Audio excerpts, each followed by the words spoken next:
DPK news, तेवर वही, अंदाज नया।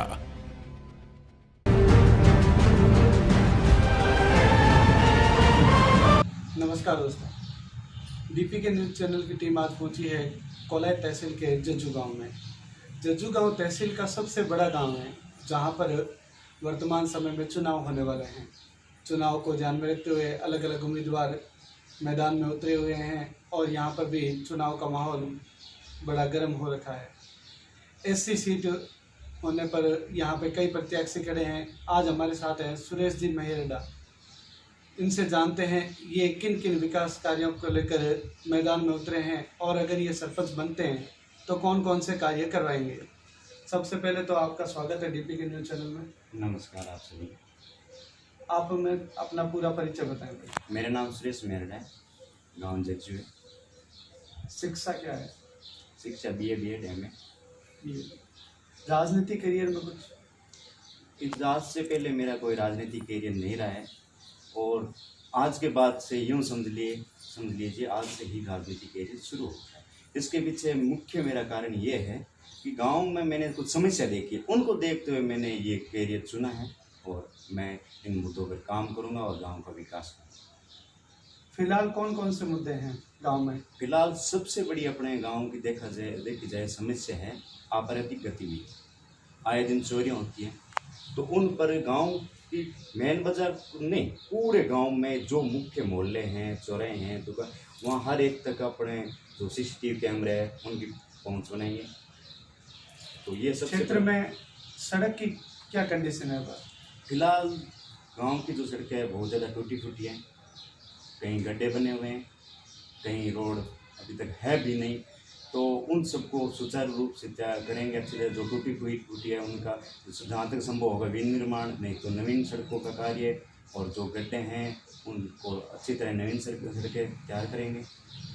आपके गांव जज्जू को मॉडल गांव बनाने में जैसे रोड लाइट है, उसके लिए भी कोई प्रयास? ये जो मुख्य बिंदु है रोड लाइट, अभी फिलहाल देखा जाए तो गाँव में कहीं भी एक बल्ब तक नहीं दिखाई। तो मेरी सोच ये है गांव का जो भी चौराहे है उस तक स्ट्रीट लाइट, और मुख्य बाजार जैसे अपने जज्जू में प्रवेश करते हैं वहाँ से लेके जहाँ जज्जू से बाहर निकलते हैं वहाँ तक स्ट्रीट लाइट, और ऐसी वैसी नहीं, 2-3 साल गारंटी के अंदर आने वाली स्ट्रीट लाइट लगवा के गाँव को भरपूर रोशनी देने का प्रयास करें। बिजली की ऐसी कोई समस्या आ रही है आपके गाँव में, तो उसके लिए कुछ प्रयास? उसके लिए भी हमें जमकर प्रयास करना होंगे, क्योंकि ज़्यादातर अभी बिजली कटौती चल रही है। और जैसे हम यहाँ GS से संपर्क करते हैं तो वो बोलते हैं कि पीछे से है, और जब हम कॉलेज से संपर्क करते हैं तो वो बोलते हैं पीछे से है। इसके लिए हम एम से नहीं, एक्शन से और चिप से संपर्क, नहीं कि एम, एक्शन और चिप, उनसे संपर्क करके इस मामले में विशेष ध्यान देंगे। बालिका शिक्षा को बढ़ावा देने के लिए क्या कुछ प्रयास रहेंगे आपके? जहाँ तक संभव होगा बालिका शिक्षा को बढ़ावा दिया जाए, क्योंकि आज से मैं पहले टीचर था, 5 साल मैंने टीचिंग के लाइन में काम किया, तो मैंने ये देखा अपने गांव की ज़्यादातर धारणा क्या होती है, जैसे बालिका ने 10वीं 12वीं कर ली तो बोलते हैं कि अब खर्च नहीं उठा पाएंगे, वैसे नहीं। तो मेरी कोशिश ये रहेगी कि जहाँ तक हो सके पंचायत से हटके मैं अगर सरपंच बनता हूँ या गांव के लोग मुझ पर भरोसा करते हैं तो मैं अपनी जेब खर्च से या मैं कहीं से डोनेशन ला के जो भी जैसे होगा मैं बालिकाओं के लिए निःशुल्क कोचिंग व्यवस्था, इस प्रकार की व्यवस्था, कॉपी किताबों की व्यवस्था, इस प्रकार की व्यवस्था करूँगा। गलियों में ज़्यादातर नालियों की कमी रहती है, उसको कैसे दूर करेंगे?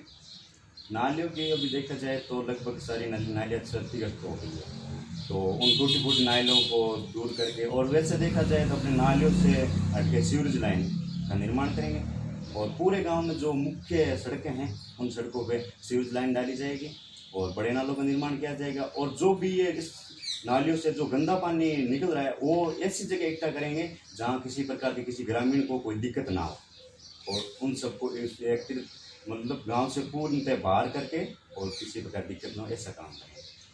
आपके गांव में पशु अस्पताल में अगर कोई कमी है तो आप किस तरीके से उसको सुधार करवाते हैं? वैसे देखा जाए तो पशु अस्पताल हैं और काम भी लगभग हो रहा है, लेकिन उसमें भी अपने देखेंगे वहाँ कुछ अगर कोई चीज़ भी या कुछ सामान भी जो भी आवश्यकता होगी तो हम उसे पूरी करने की कोशिश करेंगे। बैंक में स्टाफ बढ़ाने की मांग को लेकर कई बार ग्रामीणों ने बताया है, उसके बारे में।